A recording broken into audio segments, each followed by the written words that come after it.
warahmatullahi wabarakatuh. Perkenalkan, nama saya Pera dengan NIM 2302010012, Program Studi Pendidikan Agama Islam Fakultas Tarbiyah dan Ilmu Keguruan. Baik, di sini saya akan menjelaskan terkait dengan komunikasi pendidikan. Nah, yang pertama yang perlu kita ketahui, apa sih itu komunikasi? Jadi, secara etimologis, komunikasi berasal dari bahasa Latin communicare yang artinya menyampaikan. Jadi, komunikasi adalah suatu proses di mana komunikator menyampaikan pesan yang berupa ide, gagasan, pemikiran kepada komunikan melalui media tertentu yang efisien untuk memberikan pengertian atau makna yang sama terhadap komunikan, sehingga komunikan memperoleh pengaruh dan mengalami perubahan tingkah laku yang sesuai dengan komunikator. Adapun tujuan utama komunikasi, di mana untuk membangun atau menciptakan, di mana saling memahami bukan berarti saling atau harus menyetujui, tetapi dengan komunikasi terjadi perubahan sikap, pendapat, perilaku, ataupun perubahan. Selanjutnya, komunikasi yang efektif dalam pembelajaran. Komunikasi dikatakan efektif apabila terdapat aliran informasi dua arah antara komunikator dan komunikan, dan informasi tersebut sama-sama direspon sesuai dengan harapan kedua pelaku tersebut. Nah, 5 aspek yang perlu dipahami dalam membangun komunikasi yang efektif. Yang pertama, kejelasan. Nah, hal ini dimaksudkan bahwa dalam komunikasi harus menggunakan bahasa dan mengemas informasi secara jelas, sehingga mudah diterima dan dipahami oleh komunikan. Kemudian yang kedua, ketepatan atau akurasi. Nah, ini menyangkut penggunaan bahasa yang benar dan kebenaran informasi yang disampaikan.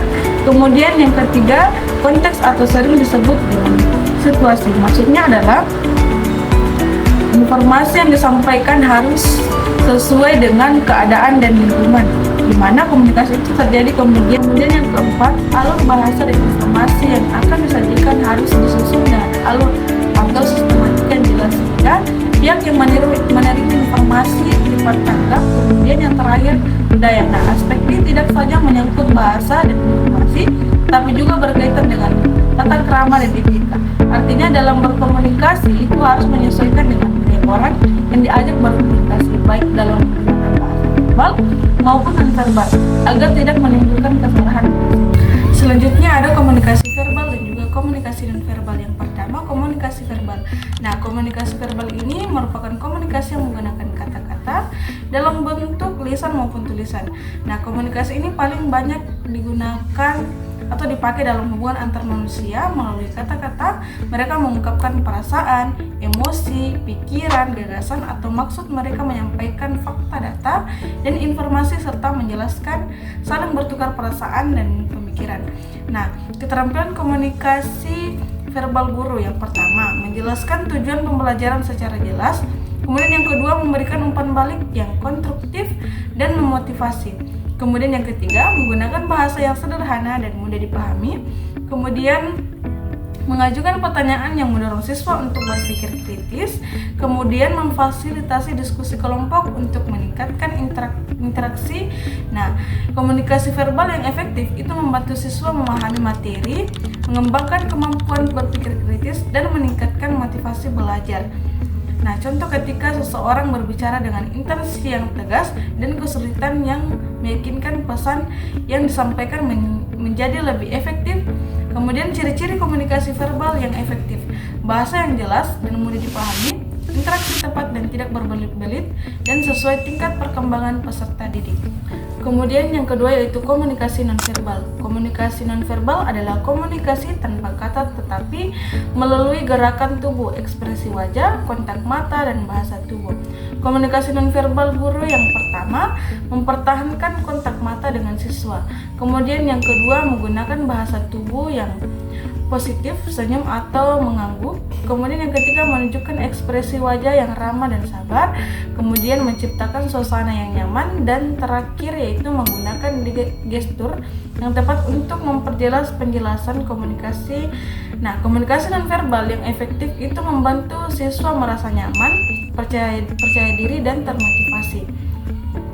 Bentuk komunikasi nonverbal yaitu ekspresi wajah, senyum atau serius, kontak mata, gerakan tangan, postur tubuh, nada suara, dan jarak, serta posisi duduk. Contoh, guru mengatakan bagus sekali sambil tersenyum dan mengangguk. Ini itu membuat siswa merasa dihargai. Kemudian ada prinsip-prinsip komunikasi. Dalam pendidikan, yang pertama, komunikasi terjadi pada dua orang, yang dimana komunikasi hanya bisa terjadi bila terdapat pertukaran pengalaman yang sama antara pihak-pihak yang terlibat dalam proses komunikasi. Kemudian yang kedua, ketika terjadi komunikasi, informasi tidak sepenuhnya dapat diterima. Informasi yang diterima sebagai sebuah insan, bukan hal yang utuh. Kemudian yang ketiga, ketika informasi yang diterima utuh, apa yang disampaikan komunikator diterima 100% oleh komunikan. Kedua lingkaran tersebut itu tidak hanya bisa saling menutup secara penuh, karena dalam konteks komunikasi antar manusia tidak pernah ada manusia di atas bumi.